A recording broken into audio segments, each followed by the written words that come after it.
you to have a bunch of linked cameras now. that are attached to the security console, and from that console you can access any of the cameras, and from those cameras you can actually activate doors, activate generators, manage your turrets, or even command your dynos through whistles.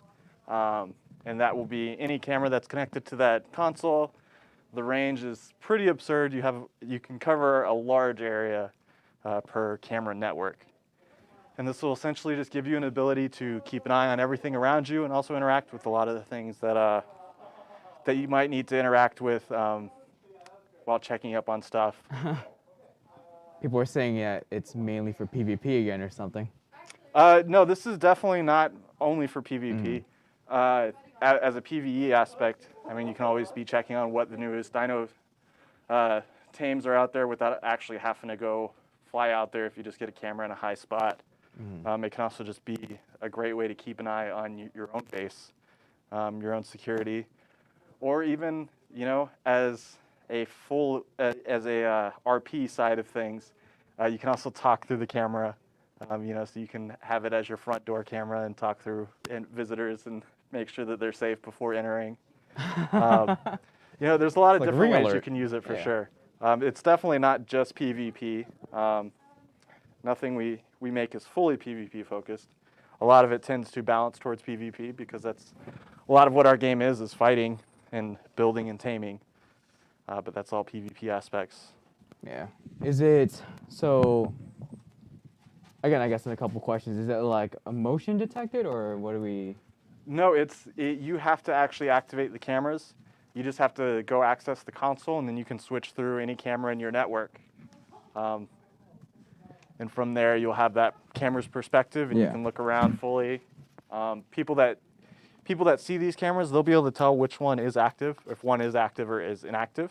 So it'll be kind of hard to keep an eye on someone without them knowing that you're watching, unless you have it pretty well hidden, pretty well placed that they don't see it, which I'm sure a lot of our players would have no problem finding those areas. There was a lot of really positive feedback on this. A lot of comments about like what we've been asking for and like, holy crap, what a great quality of life edition. And this is just something we want to iterate on, especially just moving forward, is that a lot of the things here are just like that. They're quality of life or things that generally we've wanted to do. And it's we're now finally heading in that direction. And Gen 2 is just shaping out to be like the penultimate thing of just improving the game or filling a hole in gameplay that we felt needed to be filled. Right. We're I guess the two big objectives for what we were doing when we planned out all the items, all the creatures, the areas even. Gotcha. And here, let me let you read some comments if there's anything else that you sort of just want to expand on potentially, but aesthetically, this is one of my more favorite ones, I'd say. But I like the idea of just having a security system in general. Plus, it saves the time of traveling. Yeah, it definitely saves you time with traveling. You don't have to travel anywhere. You have to go there once to place a camera, and then from there on out, you go to your console and you can travel through all those areas. Will it stick to dinos? No, it won't stick to dinos that I know of, just because that is a very costly thing to do. And incredibly OP. Not necessarily so OP. Just a moving security system?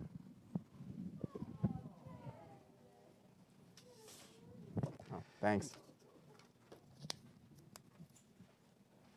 Let's see. And this is also our reveal number 5, I believe, right? This is, 5? Yeah, because we did. Yeah, 5, because we started the first reveal at 11. Yep. I was like, oh, I guess I could just do the math backwards. That's also an option. Actually counting is hard. It's been tough.